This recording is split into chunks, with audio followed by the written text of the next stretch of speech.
Hey everybody, Smart Silver Stacker here. Hope you're doing well. Hope you are having a great weekend. China is continuing their gold shopping spree. They are continuing to stack a considerable amount of gold. And according to the most recent data from the People's Bank of China, they just added another 18 tons to their official reserves. Now here's a tweet from Krishan Gopal. He's a senior analyst at the World Gold Council, and he tells us that this is the fifth consecutive month of buying by the People's Bank of China. They've now accumulated an additional 120 tons of gold over the past 5 months. These are the official numbers.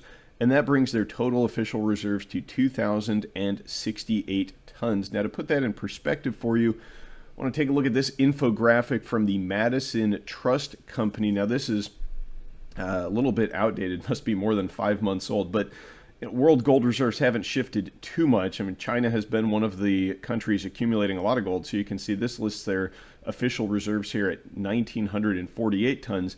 But nonetheless, this just gives you some perspective on the top countries' gold reserves here. And you can see the U.S. official reserves, which remain unchanged since the publishing of this infographic, at 8,133 tons. So despite the purchases by the Bank of China, the official reserves still dwarfed by those of the US and even Germany. But there is some reason to believe that perhaps these official reserves numbers coming out of China don't really represent what's actually going on. You know, the real truth, how much gold China actually holds. And we're going to get into that in just a moment. But I do think it's also important to note that while China has been stacking up this gold, they have been dumping US dollars. So this is the latest data from the US Treasury on the major foreign holders of Treasury securities.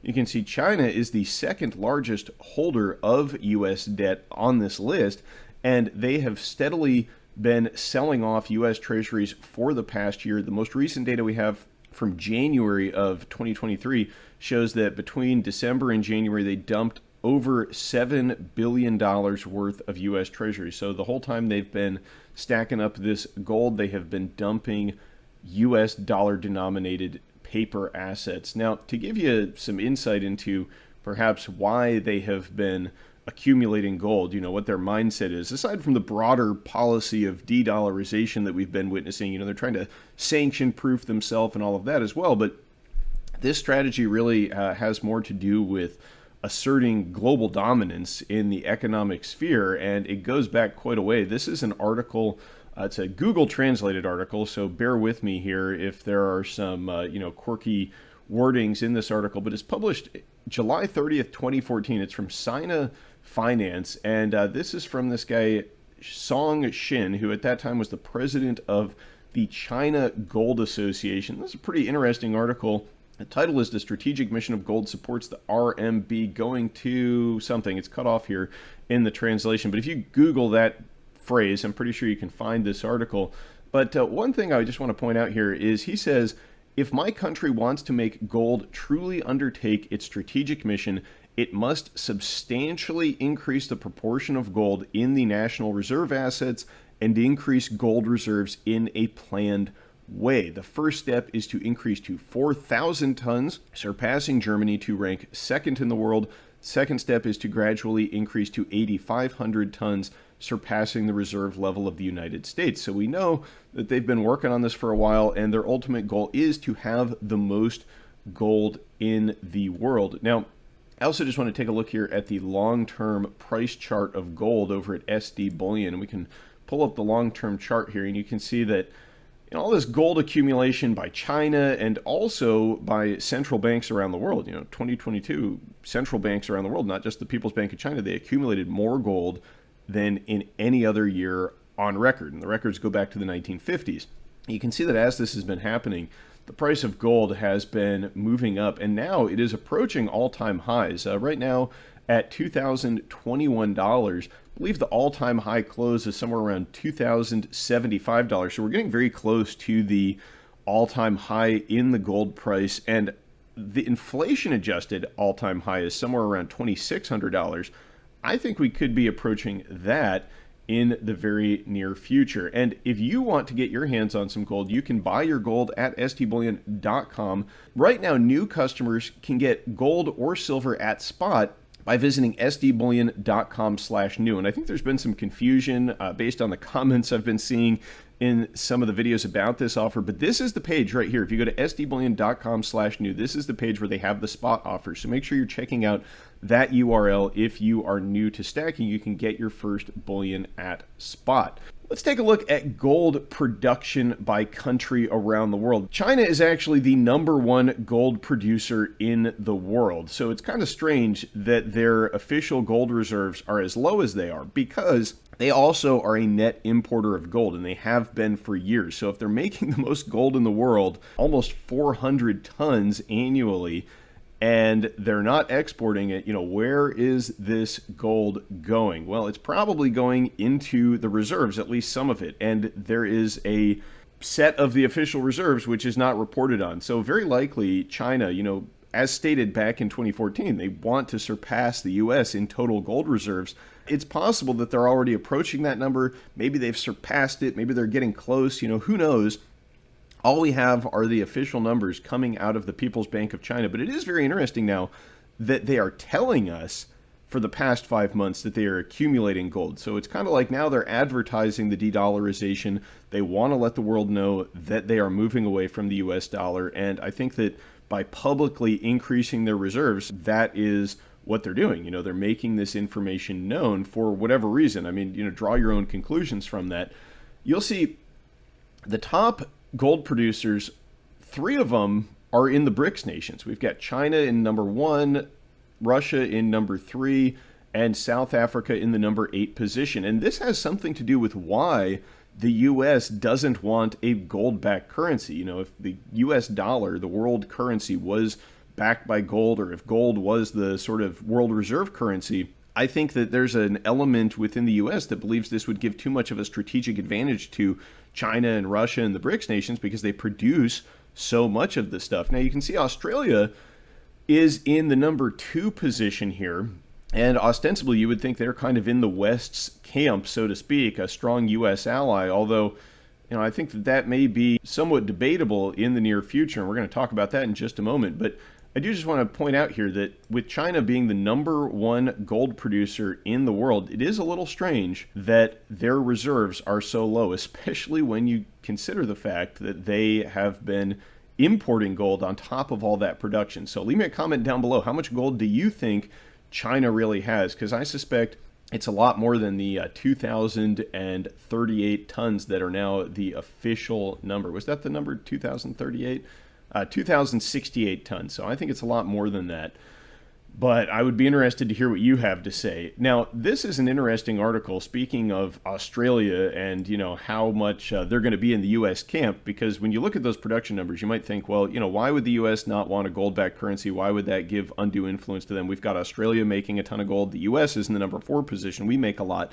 But I think that this idea that, these Western partners that have traditionally, post-World War II, been in the U.S. camp, that they're always going to be, I think is a bit of a, misnomer, not entirely an accurate picture. This article from Reuters talks about how the Australian Prime Minister is open to an invitation to talk with China. So China and Australia have been having a bit of a row for the past couple of years. China actually put some sanctions on Australia.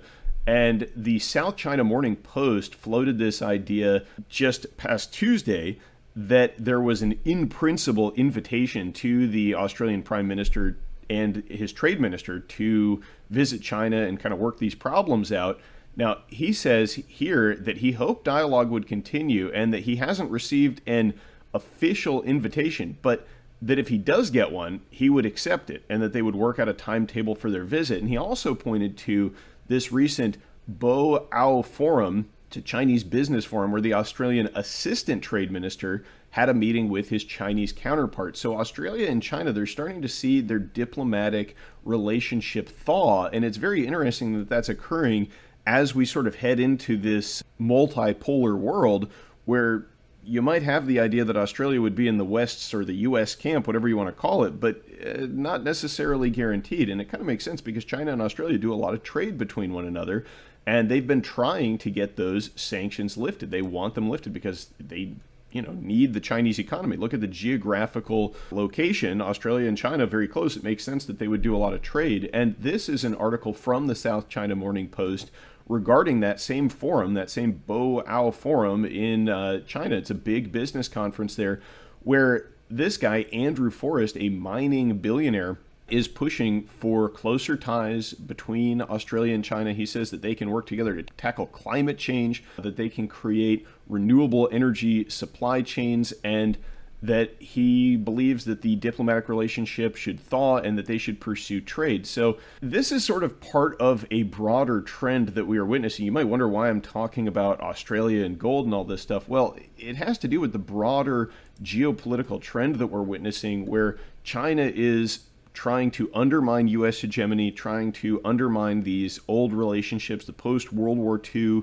unipolar world power dynamic that has been in existence after the Second World War, but even more importantly, since the collapse of the Soviet Union. Because following the Second World War, you kind of had the bipolar world where you had Russia on one side, the U.S. on the other. But since the 1990s, it has just been the U.S. leading the charge in this unipolar world order, and that is beginning to go by the wayside. And that is illustrated by this first yuan-settled LNG trade, where China purchased 65,000 tons of UAE gas from Total Energies. And I might be saying that wrong. I think I had some comments to that effect. So sorry about that if I'm mispronouncing Total or Total Energies, whatever their name is. They're a big French energy company, and they just sold this gas to China priced in yuan. You notice there's no dollars involved in this trade. And we talk a lot about the end of the petrodollar system and how Saudi Arabia might start selling energy in yuan or gold or some non-dollar asset. But look at this. I mean, it's France. France doing it. France, a NATO member, a member of the EU. So it's kind of up in the air whether or not these traditional U.S. allies, when it comes to this multipolar world showdown, are going to side with the U.S. They're starting to show that may not be the case. And if you think about it from their perspective, they probably do more trade with China than with the U.S. I mean, China manufactures all this stuff. They buy all this energy. In terms of the economic best interest of these Western partners, they don't want to alienate the Chinese.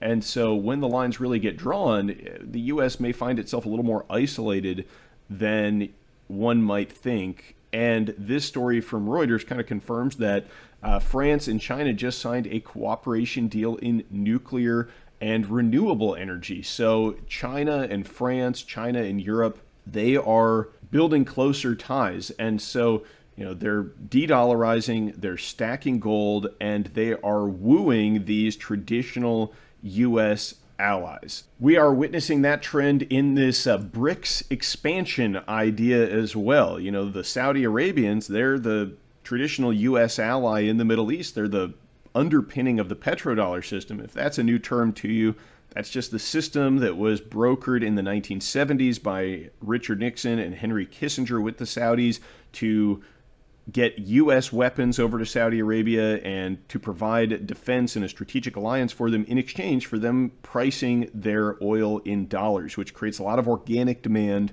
for the dollar around the world, helps bolster its position as the world's reserve currency. Well, now Saudi Arabia and Iran, they are looking to join the BRICS nations. That's Brazil, Russia, India, China, and South Africa, sort of the anti-U.S. hegemon.